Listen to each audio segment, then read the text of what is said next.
En esta mañana tenemos como tema las advertencias de Dios. Este va a ser el tema de la conferencia que vamos a desarrollar. Isaías se encontraba sirviendo bajo el rey Usías. Y en aquel tiempo había un grande y poderoso imperio llamado el imperio asirio, Asiria.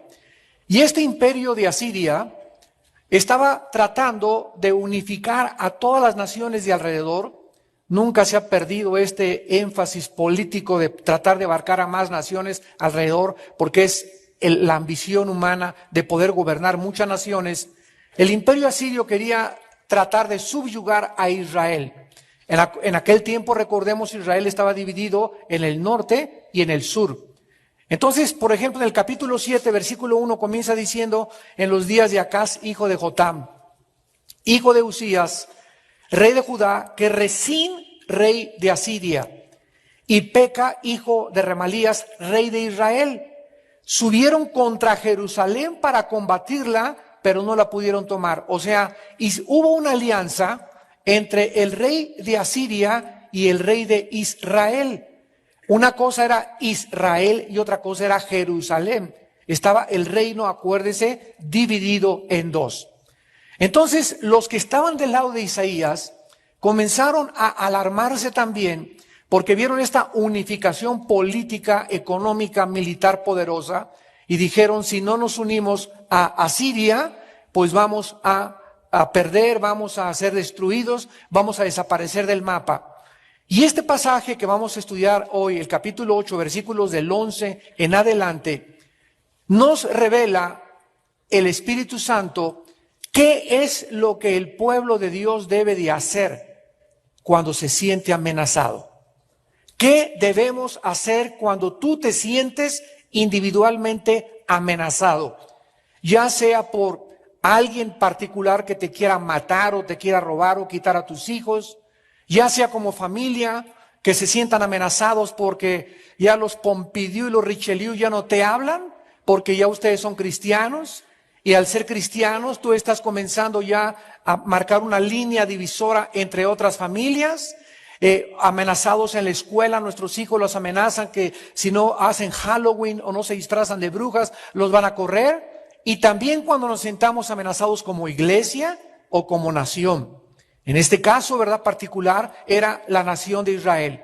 Y los principios se aplican a los individuos, a las familias, a las iglesias o a las naciones.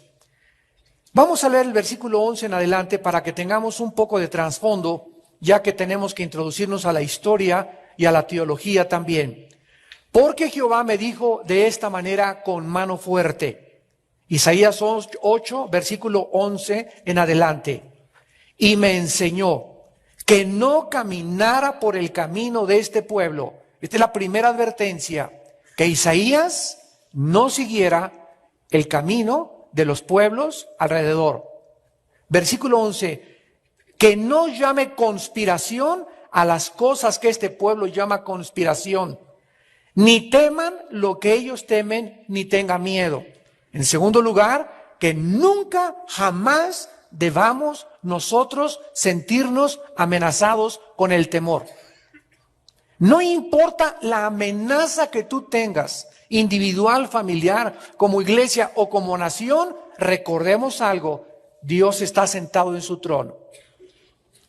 Versículo 13, a Jehová de los ejércitos, a Él santificad, sea Él vuestro temor y Él sea vuestro miedo.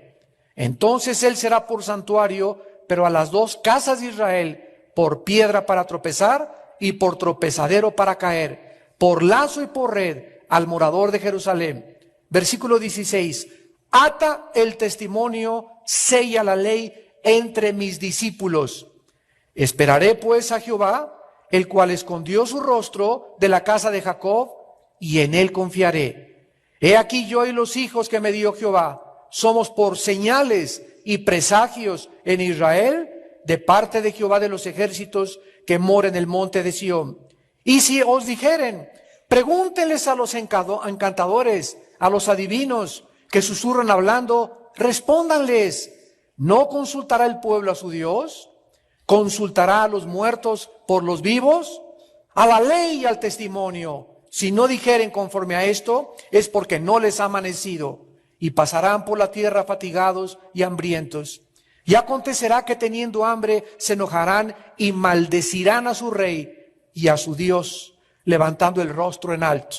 Y mirarán la tierra, he aquí tribulación y tinieblas, oscuridad y angustia, y serán sumidos en las tinieblas. Cuando los enemigos nos amenazan, cuando sientas que en tu vida tienes hasta pesadillas y hasta te quita el sueño, cuando comienza la angustia a ser presa de nosotros, la solución y el remedio de Dios, tanto en aquellos tiempos como en nuestros tiempos, es la santificación. Continuamente ustedes, al estudiar el Antiguo Testamento, van a descubrir que cada vez que Dios iba a hacer algo con Israel, les daba la orden a Moisés, a Josué, a los jueces, y les decía: santifíquense. ¿Recuerdan? Dile al pueblo que se santifique. ¿Qué significa esto? Bueno, la palabra santificar viene de santo, de donde viene la palabra hebrea kadosh, kadosh, y la palabra griega agios, con H, y significa separarse, ponerse aparte, hacerse a un lado, limpiarse o purificarse. Entonces, cada vez que Dios les iba a decir a Israel: vamos a cruzar el río Jordán, santifíquense. Voy a hacer entre ustedes una maravilla y te voy a salvar de tu suegro, te voy a salvar de tu exesposo, te voy a salvar a tus hijos. Si tú quieres que yo actúe en tu vida, y si tú quieres ver que tus enemigos no se pueden acercar a tu vida, límpiate. Limpia tu vida, purifica tu vida moralmente. Yo no puedo actuar, dice el Señor, en las tinieblas. Nosotros estamos viviendo en una dimensión que se llama la dimensión de la luz. Y el momento en que nuestra vida se ensucia por el pecado, salimos disparados a la dimensión de las tinieblas. Y en la dimensión de las tinieblas hay ignorancia, hay pérdida de la brújula, hay tinieblas, y ahí es donde opera el príncipe de las tinieblas llamado Satanás. Mientras estemos en las tinieblas y estemos siendo amenazados y tú estás en tinieblas, Dios no puede actuar. Tienes que regresar otra vez a la dimensión de la luz. ¿Qué es lo que tengo que hacer si tengo en pecado o caí en pecado, para que yo pueda otra vez regresar bajo la protección de Dios, el que habita al abrigo del Altísimo, el que está bajo la luz? Morará bajo la protección de Dios. Necesito, cuando estoy yo aquí en tinieblas, confesar mi pecado. Señor, he pecado, he hecho lo malo delante de tus ojos. Anoche manoseé a mi novia. No he pagado hace 3 meses esta deuda. En mi casa metí hace una semana películas pornográficas. Tengo en mi mente una mujer que no es mi esposa, etcétera, etcétera. Cuando tú hagas eso, cuando saques de tu vida ese pecado y te vuelvas a Dios, no solamente ya no quiero seguir haciendo esto, sino regresar y volverte a Dios. Dios nos está esperando. Y no para castigarnos, sino para abrazarnos otra vez y decirnos: no te vuelvas a soltar de mí. Aquí es conmigo donde tú vas a tener paz. Aquí es conmigo donde tú vas a tener seguridad. Aquí es conmigo donde vas a tener protección, porque el ángel de Jehová acampa alrededor de los que le temen y los defiende. Entonces, siempre que nosotros nos sintamos amenazados, no le digas a Dios: Señor, cuida a mis hijitos, mi esposo este y el otro, y tu vida está en pecado. Porque Dios no es el genio de la lámpara de Aladino, para que cuando tengas una necesidad, pues ya apareció Dios y te va a ayudar. Él ayuda a aquellos que temen su nombre, aquellos que caminan en limpieza y en pureza sexual. Esta verdad fue claramente simbolizada por el nombre de Isaías, como se llama todo el libro. La palabra Isaías significa Dios es mi salvación. Es lo que significa el nombre de Isaías. Y a pesar de estas maravillosas promesas que Dios le da al pueblo de Israel: acérquense a mí, no confíen en el poder militar, no confíen en el poder político, no confíen en el poder económico. Yo soy vuestro Dios. Confíen en mí, acérquense a mí. Yo soy el castillo, la fortaleza de tu vida. Yo soy tu roca. Yo soy el que te voy a defender, no tu compadre, ni tus amigos, ni tus influencias. Yo soy el que soy, dice el Señor. El rey Acaz y sus líderes miraban a Siria, miraban a ese poder como su libertador y protector de las amenazas que ellos estaban haciendo a los que no se unieran al partido pro-Asiria. Así se llamaba en aquel tiempo el partido político, partido pro-Asiria. ¿Cuántos de nosotros también, cuando son tiempos de elecciones, miramos a algún líder, el como se llame, como el Mesías, el que nos va a sacar de la pobreza, el que va a levantar a México, el que no va a nacionalizar nada, el que nos va a levantar totalmente, y ponemos inclusive los cristianos, ya no se diga de los no cristianos, pero aún los mismos cristianos vemos a los futuros candidatos como Mesías, como libertadores, como salvadores. Y escuchen, ningún hombre podrá jamás solucionar la pobreza. Jesucristo dijo, hasta que yo venga, tendréis a los pobres con ustedes. ¿Por qué? Porque la pobreza no es el problema humano, es mucho más profundo que esto. Ningún líder podrá cumplir sus promesas porque todos las hacen y cuando están en el poder se dan cuenta que no solamente era hablar, sino que hay un poder mucho más grande para poder sacar a un país a flote. Y lo que la Biblia dice que para que un país surja y pueda verdaderamente salir a flote es cuando el evangelio se predica libremente, cuando comienzan las familias a regresar a Dios y cuando comenzamos a aborrecer la maldad como Dios y el corazón de Dios lo aborrece. Entonces, no pongamos nosotros nunca, este gobierno nos va a salvar, o este partido nos va a salvar, o este candidato nos va a salvar, porque vamos a caer en una trampa. El que confía en el hombre, maldito es, dice Jeremías capítulo 17. Nuestra confianza no es en el hombre. Tristemente, en este pasaje, como lo vamos a ver a continuación, la mayoría del pueblo de Israel comenzó a apoyar a este partido político, el mismo pueblo de Dios. Y comenzaron ellos a creer que bajo este parámetro, bajo esta sombrilla, bajo estas circunstancias que envolvían como el imperio más grande del mundo, Asiria, ellos iban a tener la protección de Dios. Vean ustedes el capítulo 7, versículo 9. Porque el único que no confió en esto fue Isaías.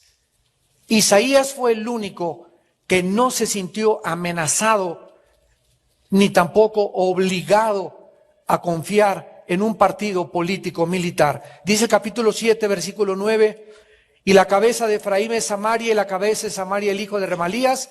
Si vosotros no creyereis, de cierto no permaneceréis.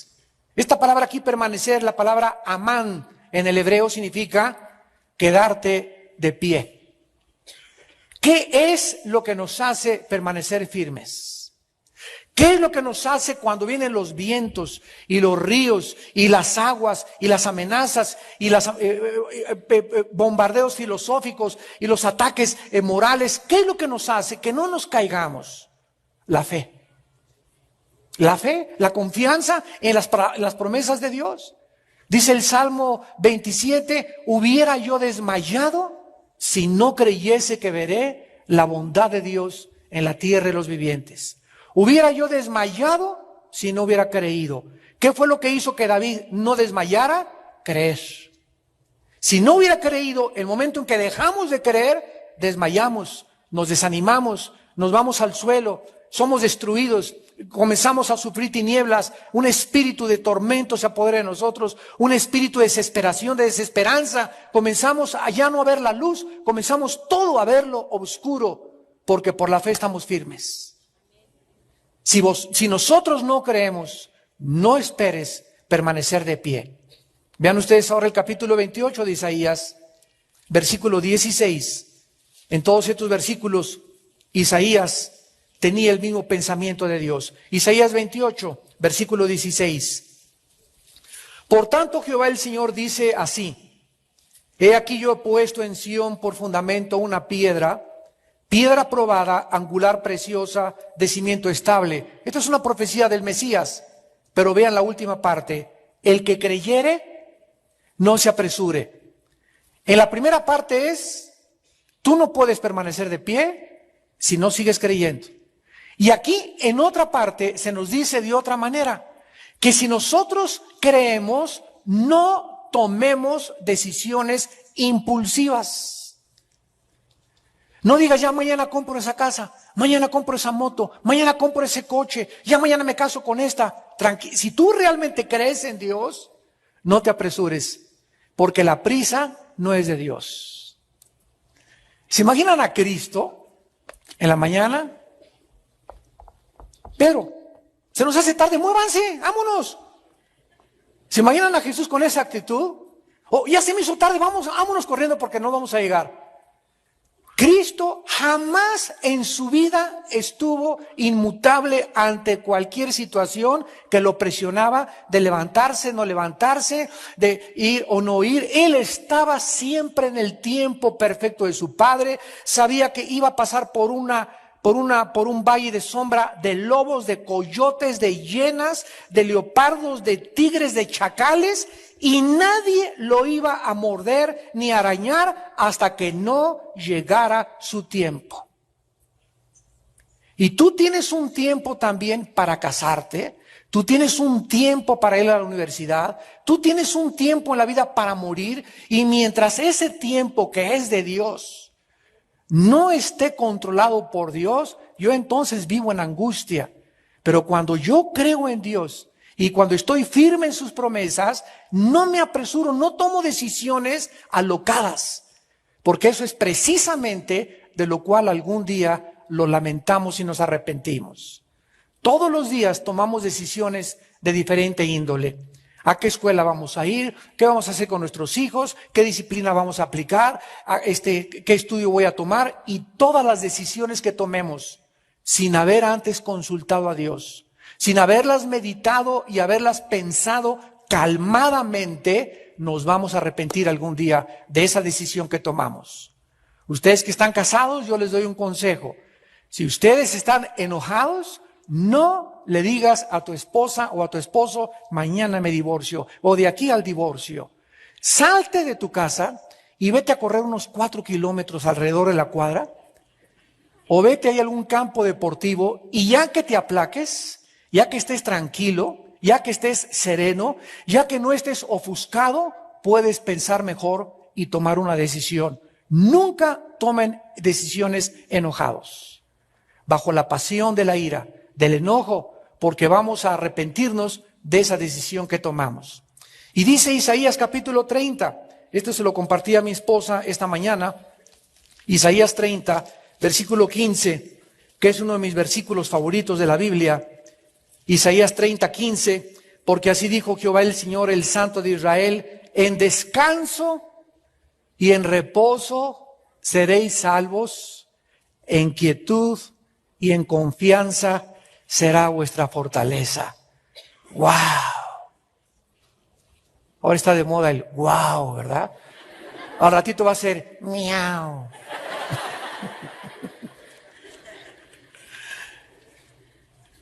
En este versículo se encuentra lo que éramos antes, o sea, cómo nos convertimos, sígame con cuidado, y nos dice en este versículo lo que debe ser nuestra conducta ya convertidos. Vean ustedes otra vez. En descanso y en reposo fuimos salvados por Dios. O sea, en otras palabras, ninguno de nosotros, cuando recibimos a Jesucristo, estábamos trabajando para ganarnos a Cristo. ¿Oíste un mensaje que te dijo, cree el evangelio nada más? ¿No oíste que te dijeran, vete a la villa, ida y vuelta? O vete de rodillas de aquí hasta el monumento del Ángel de la Independencia y regresa, y a lo mejor Dios, después de esa penitencia, te va a recibir. El mensaje del evangelio es, cree y serás salvo después de tu arrepentimiento. Entonces, nosotros en reposo y en descanso fuimos salvos. Al entrar a la salvación, descansamos. Vengan a mí los que están trabajados y cargados. Veníamos cargados, veníamos con una mochilota tremenda a la cruz y llegamos a la cruz y encontramos que alguien quiere cargar mi mochila, mis penas, mis problemas, mis traumas. Y yo ahí los andaba cargando y llego a la cruz y me dice Jesús, dámelos a mí, hijo mío. ¿Qué hacemos en la cruz? Le entregamos nuestra carga a Dios.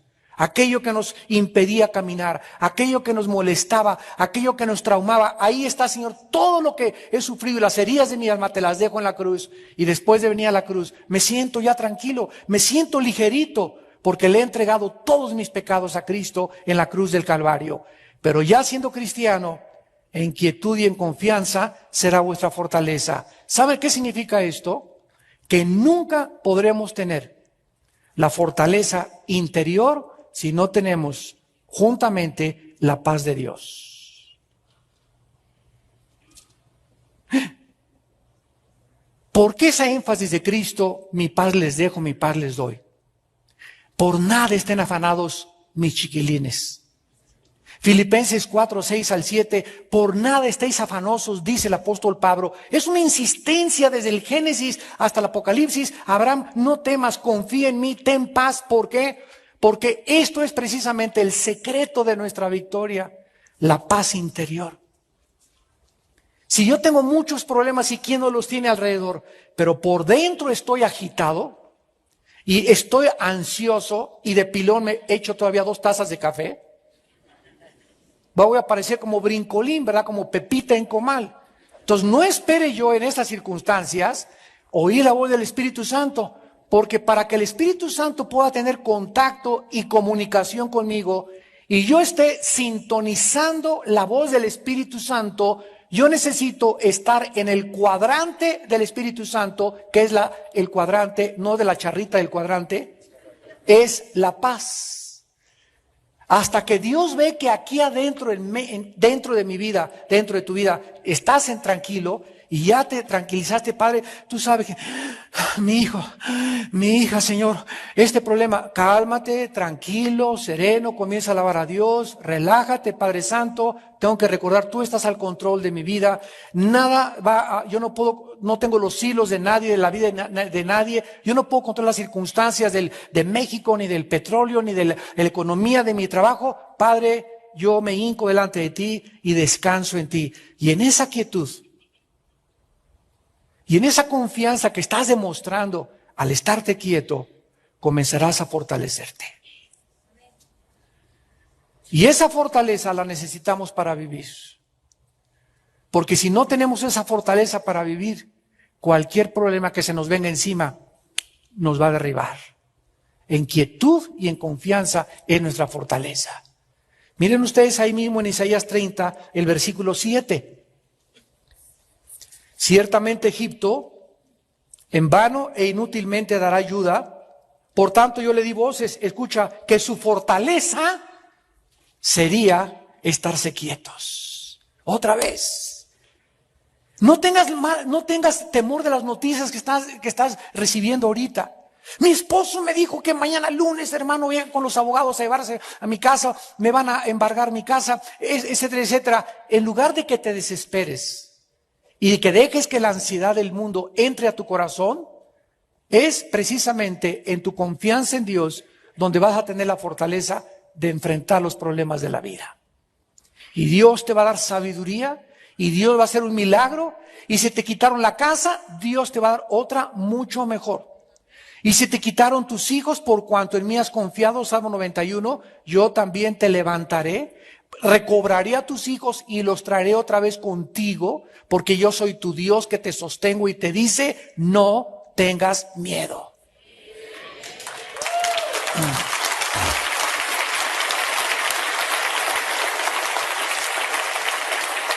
Ahora regresamos a nuestro capítulo 8 de Isaías, regresamos a nuestro capítulo 8 y veamos la primera advertencia que Dios le hace a Isaías y que nos hace a todos nosotros ante el mundo amenazador que nos rodea.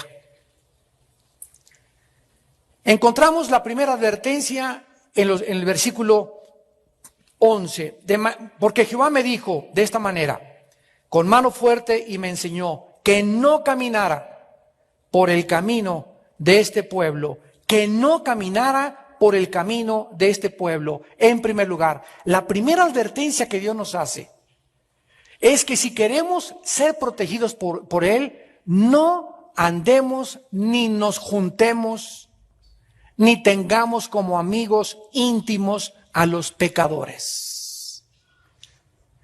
No es verdad que si tú sales con una persona que no sea cristiana, tú la vas a convertir si él no se convierte a ti primero.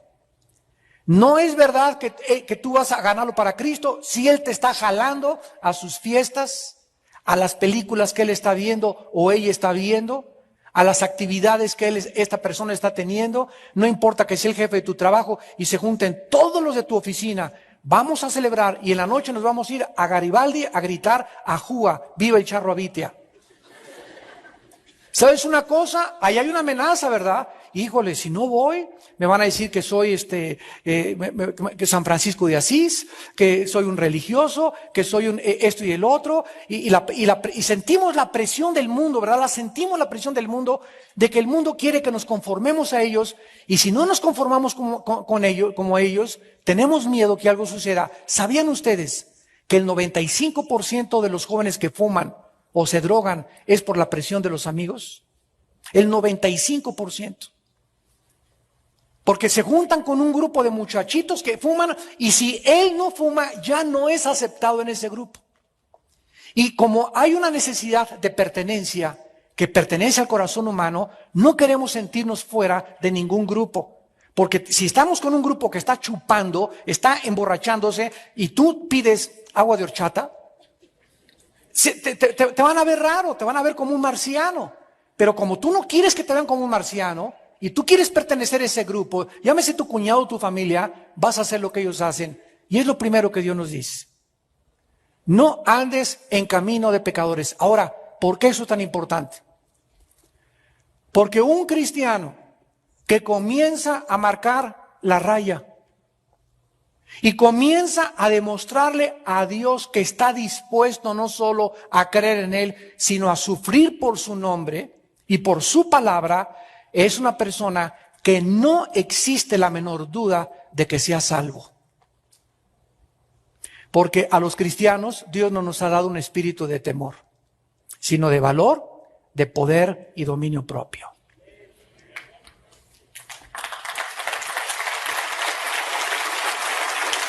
Esta es, se podría decir, la primera prueba del mundo a la que un cristiano verdadero se enfrenta. ¿Por qué permite Dios esa presión? Porque nunca el carácter se manifiesta más que a través de la presión. ¿Quieres saber de qué está hecho una persona? Ponle presión en su vida. O que se sienta amenazado por algo. Y ahí bajo esa presión, esa persona va a manifestar realmente de qué está hecho interiormente. El carácter es algo que Dios está desarrollando a través de las circunstancias externas e interiormente en nuestra vida. La personalidad es la parte externa del ser humano, la que tú manifiestas, jijiji, jojojo, y así, y ves así, y otros aquí, y esa es la parte por afuera. Y toda esta parte por afuera es engañosa. Porque muy poca gente es lo que son realmente en su corazón. Siempre ponen una máscara o una cara que no tienen en verdad. Y el carácter que es el que Dios está desarrollando dentro de nosotros es el que da verdaderamente la forma a la personalidad de afuera. Cuando tú ya tienes un carácter como el de Jesús, manso y humilde de corazón, ya no pretendes, ya no te pones máscaras, eres como eres. Ya no finges. Eres sincero en todos tus tratos con la gente. Cuando le dices a alguien, Dios te bendiga, realmente no le dices Dios te bendiga y por detrás, ojalá que le aparte un rayo. Ya no podemos ser así. Somos abiertos, somos espontáneos y lo deseamos con todo el corazón.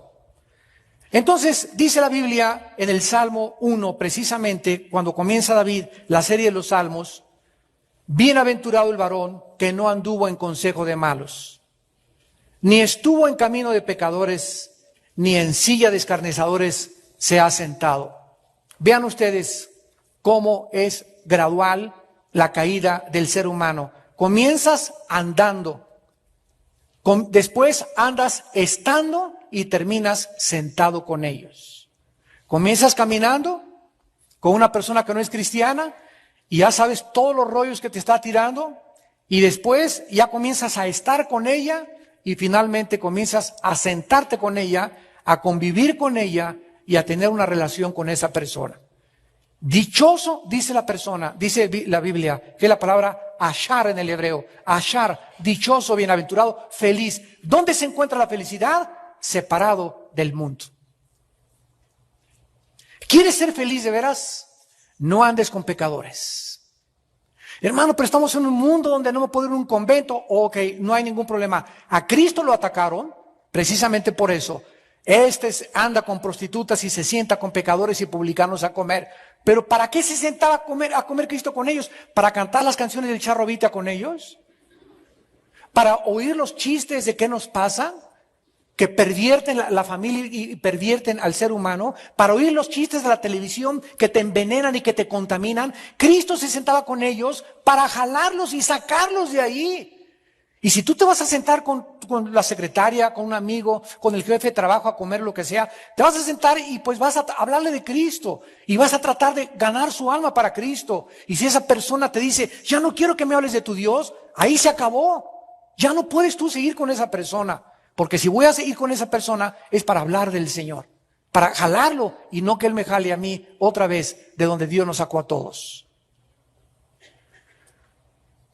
Aparentemente existía pues el peligro, regresamos a Isaías 8, de que el partido asirio intentara convencer a Isaías del razonamiento de su proposición.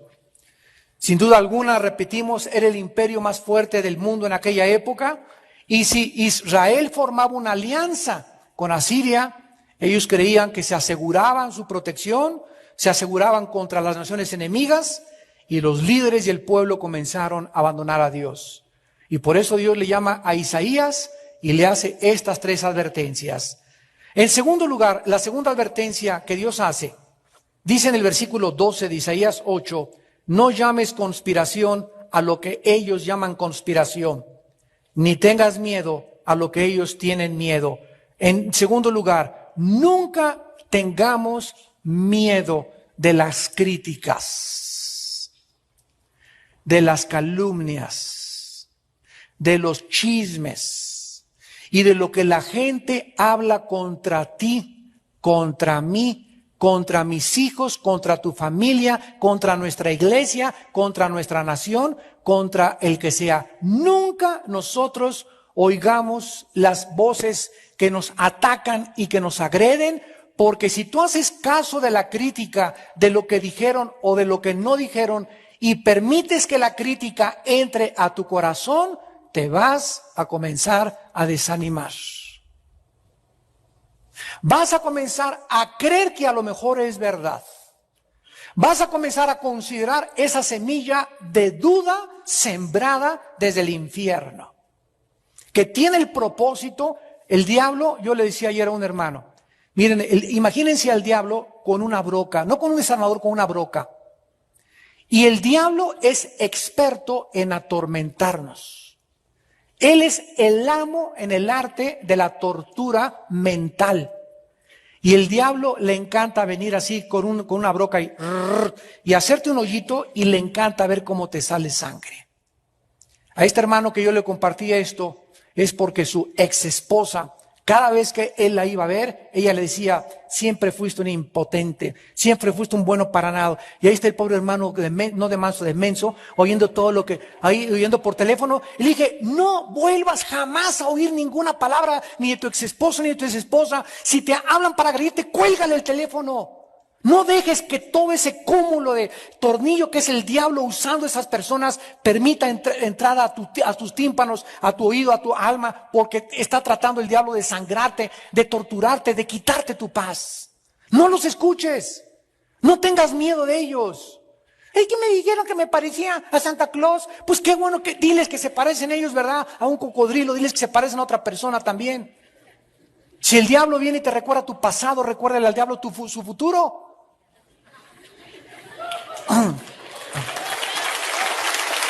No tengamos ni miedo de eso. En el libro de Job capítulo 12, ahí estaban con miedo de los asirios, con miedo de los gobernantes, con miedo de los candidatos políticos, con miedo de lo que el compadre te pueda hacer, con miedo de que te puedan quitar de tu trabajo. ¿Sabes lo que dice Dios? Job capítulo 12, versículos 24 y 25. Escucha la palabra de Dios. Él quita el entendimiento a los jefes del pueblo de la tierra y los hace vagar como por un yermo sin camino. Van a tientas como en tinieblas y sin luz y los hace errar como borrachos. Este es nuestro Dios, es el Dios de la Biblia. A los jefes, a los poderosos, a los presidentes, a los dictadores, ellos están en la mano de Dios. Y si a ellos les quita el entendimiento y los hace errar, y muchas veces permite que proliferen la sarta de barbaridades que dicen en sus discursos políticos o en su oratoria, etcétera, etcétera, es porque Dios quiere precisamente avergonzarlos y que la gente diga, qué loco está ese político ya perdió la razón. Dios los deja como Hitler. Hitler ya sus últimos años se paraba enfrente de la gente y les decía, 1000 años va a durar el Tercer Reich. Y 85 millones de alemanes, licenciados, doctores, personas cultas, no indígenas, gritaban, ¡ay, Hitler! Y le creyeron. O sea, todo un pueblo enloqueció. Le creyeron que iba a durar 1000 años el Tercer Reich, el Tercer Imperio. Y de repente Dios, como a un borracho, ¿verdad?, lo tiró al suelo y desaparecieron los nazis de la faz de la tierra. Y así hace Dios con todos los gobernantes y con todas las personas que se exaltan a sí mismas. Vean ustedes en Isaías 40. En Isaías 40, el profeta habla de lo mismo. Versículos. Isaías 40, versículo 21 al 24. ¿No sabéis? ¿No habéis oído? ¿Nunca os lo habían dicho desde el principio? ¿No han sido enseñados desde que la tierra se fundó? Él está sentado sobre el círculo de la tierra. Estudiantes de universidad, apunten Isaías 40, 22. Porque más de 2000 años antes de Galileo, ¿me escuchaste? Miles de años antes de que Galileo Galilei descubriera la redondez de la tierra, Isaías, la Biblia ya la mencionaba. Él está sentado sobre el círculo de la tierra, cuyos moradores son como langostas. Cuyos moradores son como langostas. Él extiende los cielos como una cortina, los despliega como una tienda para morar. Él convierte en nada a los poderosos y a los que gobiernan la tierra hace como cosa vana. Como si nunca hubieran sido plantados, como si nunca hubieran sido sembrados, como si nunca su tronco hubiera tenido raíz en la tierra, tan pronto como sopla en ellos, se secan, el torbellino los lleva como la hojarasca. Este es el Dios de la Biblia, el Dios que tiene el control sobre los jefes de Estado, sobre los jueces de la tierra, sobre los gobernantes, sobre tus enemigos. Esa persona que te quiera a ti hacer mal, esos enemigos que nosotros tenemos, ¿saben una cosa? Ellos respiran, ¿verdad?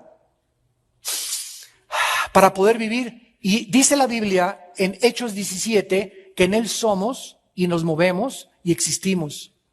O sea que en el momento en que Dios quiera, a esa persona que te quiera hacer un mal, Dios le quita la respiración. En otras palabras, le quita la vida. Porque la vida de esa persona, de tu enemigo y de mi enemigo, está en las manos de Dios. Al quien servimos y al que dio su sangre por nosotros en una cruz.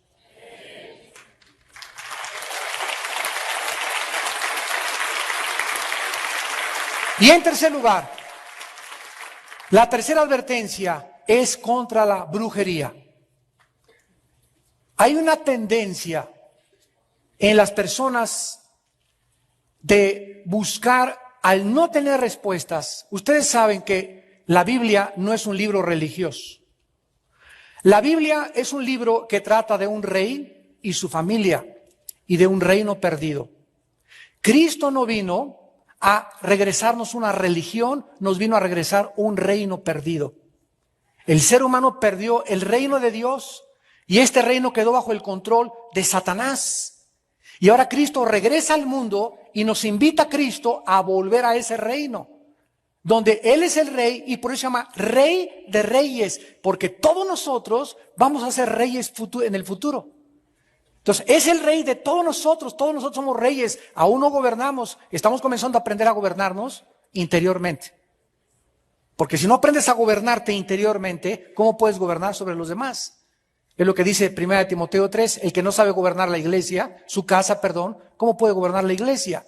Entonces tenemos que comenzar a aprender a gobernarnos a nosotros para gobernar a los demás. Entonces la Biblia no es un libro religioso, es un libro que nos habla de un reino. Y nos habla y nos dice lo siguiente, como la mejor forma de gobernar es la monarquía, y los primeros gobiernos del mundo fueron monárquicos, pues feudales, y después ya surgieron comunismo, socialismo, democracia, etcétera, etcétera. El ser humano trae dentro de su alma el querer gobernar. ¿Y qué ha hecho el ser humano? Vamos a tratar con el socialismo. Híjole, no funcionó. El comunismo, chale, tampoco funcionó.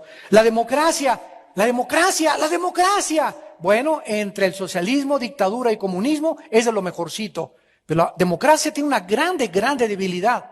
La democracia tiene la debilidad en que es el voto del pueblo.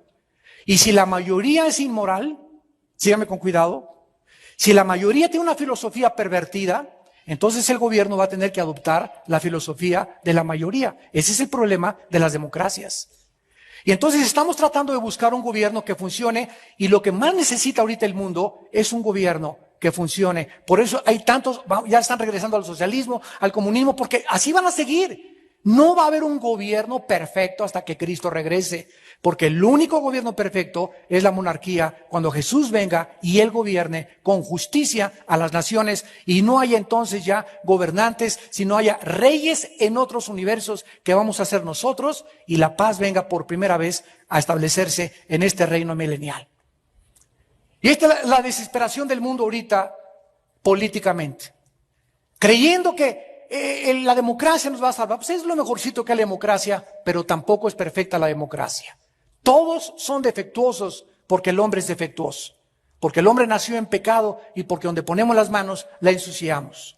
Miren ustedes, traigo aquí un recorte que dice así: Britney Spears dice ser el anticristo.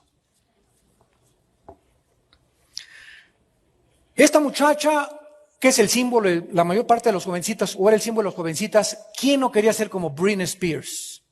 Bueno, esta muchacha tenía padres cristianos, los tiene todavía. Comenzó a enfrentarse al mundo, lo que Satanás le ofreció a Jesucristo. Britney, te ofrezco todo, pero te vas a quitar la ropa más y más. Primero comenzó más o menos decente, después con movimientos más cadenciosos, y después se comenzó casi a no traer nada de ropa. De ahí Britney, fama, dinero y todo, brincó a otro lado y comenzó a tener relaciones lésbicas. Comenzó a aceptar besarse en la boca con Madonna, con Paris Hilton y con otras artistas. Y después comenzó a tener relaciones bisexuales con mujeres y con hombres al mismo tiempo también. Y después de eso comenzaron ya los demonios a entrar a esta muchacha de una forma tremenda. El ataque es a la mente y se rapó y se quitó todo el pelo. Y comenzó a gritar en las calles y se salía fuera de su casa y fuera donde la tenían y la tuvieron. Ahorita se encuentra Britney Spears en un manicomio.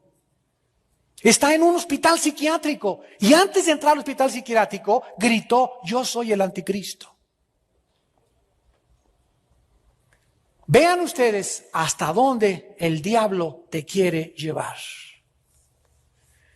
Y te ofrece todo, ahorita en viaje todo pagado, si te hincas y le sirves, y después viene a cobrarte la factura, a volverte loca, a volverte loco, a desquiciar tu mente, a de que pierdas la brújula, a que pierdas el instinto natural, a que ya no te importe ni tu esposa, ni tus hijos, nada, solo tus intereses, solo tu gobierno, solo tu poder, solo tu dinero, solo tu influencia, te conviertes en un dios. Y todos los que se convierten en dioses se comienzan a autodestruir interiormente.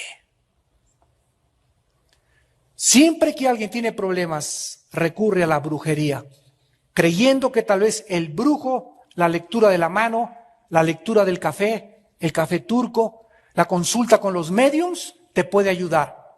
Vean ustedes en Isaías 8, versículo 19, lo que Dios le dice a Isaías que le diga al pueblo. Y si os dijeren, o sea, después de la presión, donde el pueblo ya no sabía qué hacer, sin unirse al poder asirio, al poder político, se iban a volver. Dios sabe y conoce el corazón humano, que cuando el hombre está desesperado, busca la brujería como una puerta de escape y de salida. Aquí a la iglesia han venido cantidad de personas, y al acabar el servicio vienen cantidad de personas: hermano pastor, ore por mi hijo que está endemoniado. ¿Ustedes son cristianos? No, pero nos dijeron que aquí sacan demonios. Y andan de iglesia en iglesia buscando. Primero fueron de brujo en brujo, y después vienen de iglesia en iglesia a que les saquen lo que los brujos les metieron. ¿Y cuánta gente cree todavía? Se dicen cristianos, les falla algo y dicen: a lo mejor el diablo no me falla. Cuídate con eso, porque mira la advertencia que hace Dios. Si os dijeren, preguntad a los encantadores y a los adivinos que susurran hablando, respóndele: ¿no consultará el pueblo a su Dios?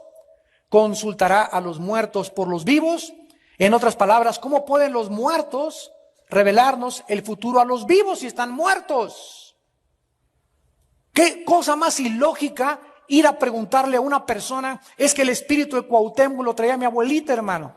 Y el médium me dijo que se va a comunicar con el espíritu de mi tío y va a hacer una sesión de espiritismo y me va a hablar mi tío, y crees que es tu tío el que te está hablando, y dice en 1 Timoteo 4:1, son espíritus engañadores de demonios.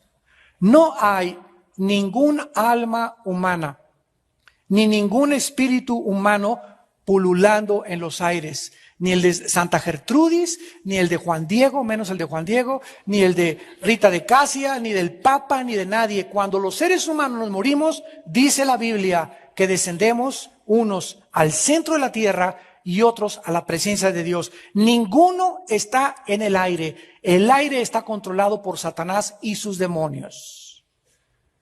Así que si tú te mueres o se murió Santa Gertrudis o tu tía Catarina, se va al infierno o se va a la presencia de Dios a esperar el juicio de Dios.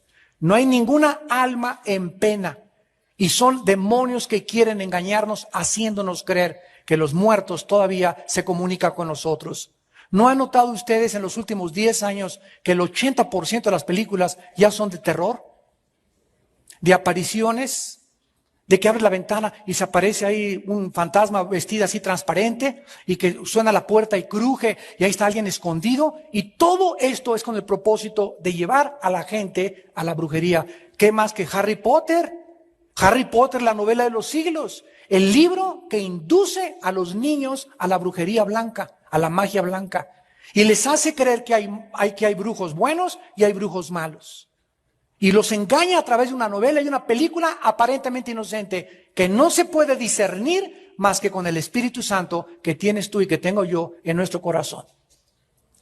La Biblia nos previene acerca de esto y dice en Isaías 44 más adelante que el pueblo de Israel, así es, comenzó a consultar a los brujos, a las brujas, a Walter Mercado y familia. Dice Isaías 44 del 6 al 8. No teman ni se amedrenten, no te lo hice oír desde la antigüedad y te lo dije, luego ustedes son mis testigos, no hay Dios sino yo, no hay fuerte, no conozco ninguno. Y en Isaías 47, del 12 al 13, estate ahora en tus encantamientos y en la multitud de tus hechizos, en los cuales te fatigaste desde tu juventud. Quizá podrás mejorarte, quizá te fortalecerás.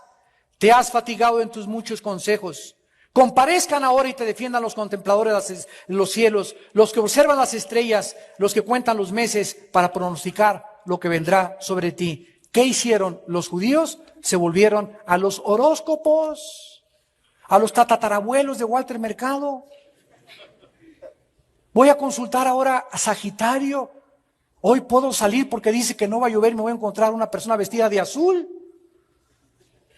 Es que tú que eres Géminis, yo soy Virgo, no nos llevamos. Y comienzan muchos cristianos, inclusive traen colgando el signo del zodíaco. Y de acuerdo a la Biblia, la astrología pertenece a la dimensión del oculto, de la brujería.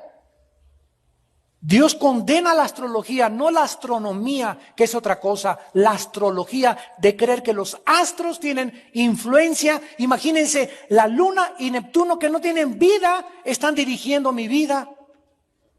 Más estupidez no se puede comprender en el ser humano. Pero así somos. Y no solamente eso, agarramos un tronco, y el tronco que no tiene vida, y le hacemos la forma de Juan Diego. Y después, ante lo que nosotros hicimos, nos hincamos. Juan Diego, te pido por mi abuelita. Y yo hice ese pedazo de santo que no tiene vida, no tiene ojos, no tiene oídos, no tiene espíritu. Y nos llamamos inteligentes, y nos llamamos razonables, y nos llamamos científicos. Por eso la Biblia considera el ateísmo como la mayor irracionalidad y depravación a la que la mente y el intelecto humano ha llegado. Dice el Salmo 14:1, el necio dice en su corazón, no hay Dios.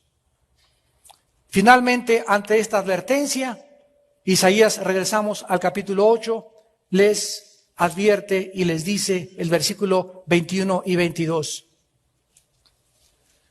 El mundo del ocultismo te va a llevar a la desesperación y a la desesperanza y finalmente al juicio de Dios.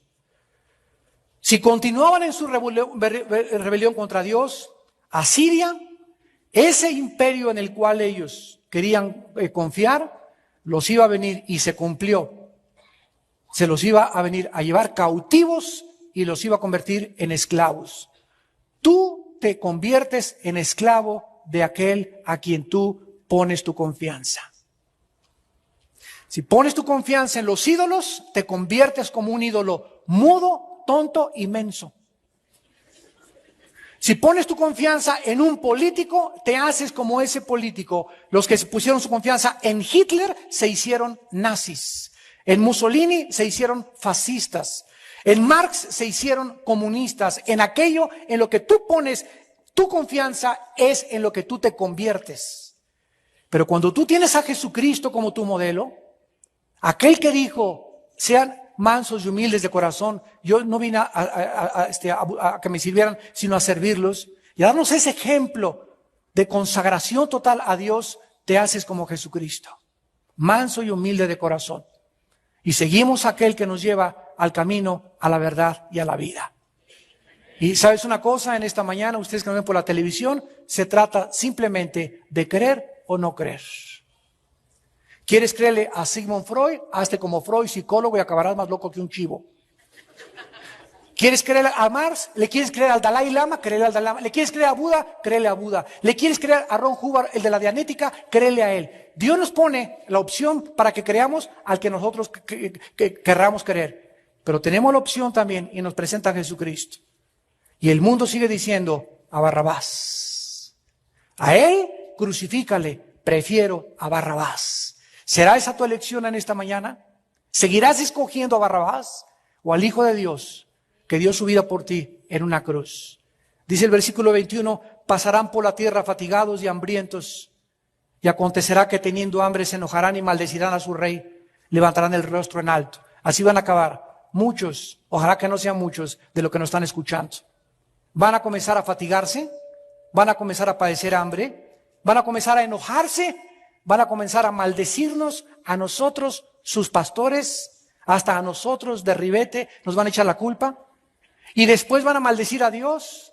Y finalmente dice la Biblia, el versículo 22, y mirarán la tierra, tribulación, tinieblas, oscuridad y angustia. Se van a desilusionar tanto que van a maldecir a los gobiernos, porque ningún gobierno es perfecto. Van a maldecir a los pastores, van a maldecir a Dios.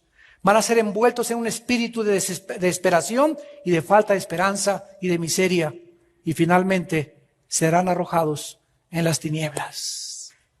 Estas tres advertencias Dios nos hace, Dios, en esta mañana, para que nosotros no confiemos en la carne, sino en aquel que es nuestra roca, nuestro castillo, nuestra fortaleza, nuestro pronto auxilio en todas las tribulaciones. Su nombre es Jehová de los ejércitos. Padre, gracias por tu palabra en esta mañana.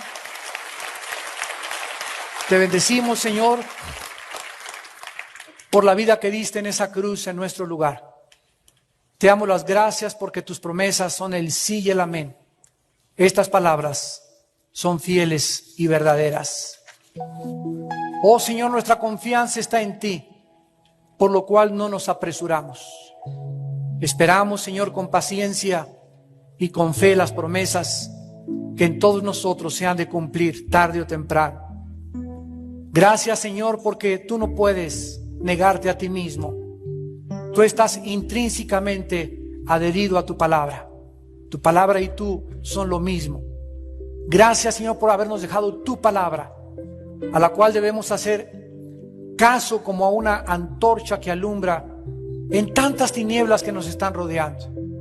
El mundo está poniendo su confianza en los hombres, en los gobiernos, en los artistas, en los escritores, en los noticieros de la televisión. Y nosotros te tenemos a ti, que nos lo has dicho todo con tanta anticipación, para que seamos tus testigos. No hay nadie que pueda saber el futuro más que Dios. No hay Dios más que el Dios de la Biblia, el Dios y Padre de nuestro Señor Jesucristo. En esta tarde, ustedes también, los que nos ven por la televisión, yo los invito a que vengan a la cruz, a que recibas a Cristo como tu Salvador, si aún no lo tienes en tu vida, para que desde hoy en adelante tu confianza sea en Él y seas fortalecido y puedas tener esa quietud que tu alma tanto necesita y que el mundo no te puede dar. Las personas que quieran recibir a Cristo por primera vez en su vida, ahí desde su lugar, díganle estas palabras: Señor, estoy cansado de buscar, de vivir en ansiedad, en inquietud, en angustia en mi alma, en desesperanza, en desánimo. Oh Dios, y todo esto porque tú no estás en mi vida. O tal vez si estás en mi vida, me he soltado de la mano de ti. Quiero regresar a ti, Señor. Me arrepiento de mis pecados. Me vuelvo de mis pecados hacia ti, Señor. Vuelvo mi rostro hacia tu rostro. Alúmbrame, dirígeme en tu luz. Puedo ver la luz. Y entra a mi corazón, Señor Jesucristo. Porque creo que en la cruz pagaste con tu sangre por mis pecados y que a los 3 días resucitaste de los muertos. Te recibo como mi Señor y mi Salvador. En el nombre de Jesús. Amén.